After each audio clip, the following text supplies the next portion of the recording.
It is no surprise that Liverpool need to make some signings this summer, especially in the sort of defensive and then winger positions. I think that I have found some brilliant transfers that Liverpool could bring in to at least give us a chance at winning the league. So the first signing Liverpool could bring in is a versatile left back and right back. Now this one's a bit more of a recent one because of the World Cup, but I think we should bring in Jed Spence. Like, we've seen how well he performed at the World Cup for England. We know what type of player he is. Obviously, he plays for Spurs. He can play left back and right back, which obviously eliminates us then having to buy one or the other. Like, if we buy just the right back, then we're stuck with still just Kirkes and Tsimikas. And personally, I don't think Tsimikas is good enough for if Kirkes gets injured. We need another left back and another right back, because right back we've got Conor Bradley, and Conor Bradley goes down injured a lot. And Frimpong, honestly, I don't think Frimpong is good enough for the right back position. I think he's more suited to going up the wing. So we need a right back and a left back. So I think Jed Spence is sort of the perfect option to play both those positions whenever we need him to. Obviously, his price tag will have gone up a lot since the World Cup, but if we've got money to spend, why not get a player that we know can play both positions, save us having to buy two different players? Sticking with the defenders, we all know that we need to sign another centre-back, and I think the centre-back that we should sign is Nico Schlotterbeck from Dortmund. We've seen how he can play, he's brilliant at centre-back, and I also think if we need him to, he can play left-back. He's obviously got a bit of pace, he's not like the quickest player ever, but he's got a bit of pace that he could play left-back. He's not got too much interest in him at the moment, he's only 26 years old, so not too old as well. Shouldn't be too much, but obviously he's not going to be cheap. But obviously we have Van Dijk, Xhaka and Leone as sort of the main centre-backs, but we know Leone's been out injured for a while, so he's not 100%.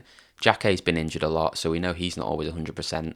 And then Van Dijk's only the main one that sort of stays in the team all the time. Gomez went off injured in our first pre-season game, so we can't really count on him. So in reality, we've got one centre-back that doesn't really get injured. And hopefully I've not started jinxing it now that Van Dijk is going to start getting injured. But I think we need at least one more centre-back, at least. Probably two, to be honest. But I think Schlotterbeck could fill in that position if any of our other players go down injured, or even start, because he is a brilliant defender. I think we need to sign Barcola for left wing. We've got Gakpo and Ryan Gamoa, but we all know how Gakpo played last season, not the best. And in the last game, Rio actually played on the right wing, so I don't know whether Iriola is wanting to start Rio now playing on the right wing. So that then leaves up another free space sort of in the left wing position to interchange with Gakpo. So I don't know what we need to do to get this done, but we need to sign Barcola. What is everyone's thoughts with Rio Ngamoa playing right wing? He played right wing against Wrexham. Obviously, he got a goal. It was a deflected goal, but it's still a goal. I'm not too sure on it, to be honest. I think he is more suited on the left wing position. But then, if we then do bring in someone like Barcola, I don't think he's going to get much game time on the left. And if we don't sign anyone on the right, then in reality, we've only got him and Victor Munoz to play right wing. So maybe that's what Iriola's thinking with playing him right wing and sort of testing the waters. But yeah, what do you guys think? If Ryan Gamoa doesn't move to a right winger, then I think we do need to look at buying another one. Obviously, we bought Victor Munoz, but with Salah leaving, that's obviously our main one. We've seen that Victor Munoz is good on the ball. He played great for Osasuna and then played brilliantly in the World Cup, obviously getting all those minutes in. But I think we should get another right winger. I think the one that I've seen a little bit is Ryan from Bournemouth. Obviously, that's a great thing for Iriola because he's managed him before. He knows Iriola's style of play.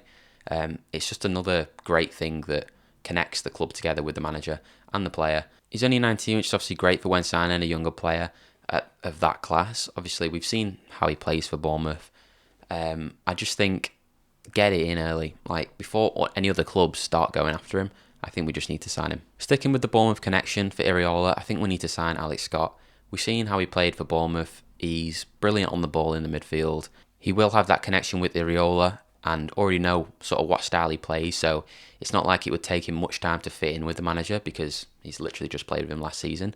So that's obviously a great positive, but I think he'd fit well in Liverpool's sort of team. Obviously, we've got like McAllister and Curtis Jones and that, but I don't think McAllister played that well last season. I think, honestly, he needs to step up, or I don't think he will be starting for Liverpool this season. He had an okay run for the World Cup, but in terms of actual playing for Liverpool last season, I don't know whether it was slot or anything like that, but he just wasn't at his best, and it saddens me, obviously. I love McAllister, and I'd love to see him playing better. But yeah, they are my transfers that we need to bring into this team to at least give us a chance at getting the top spot for the Premier League next season. Let me know if there's anyone else that you think we should bring in, or anyone that I've missed, and I'd really appreciate it if you subscribed and liked. And yeah, I'll see you in the next video. Bye.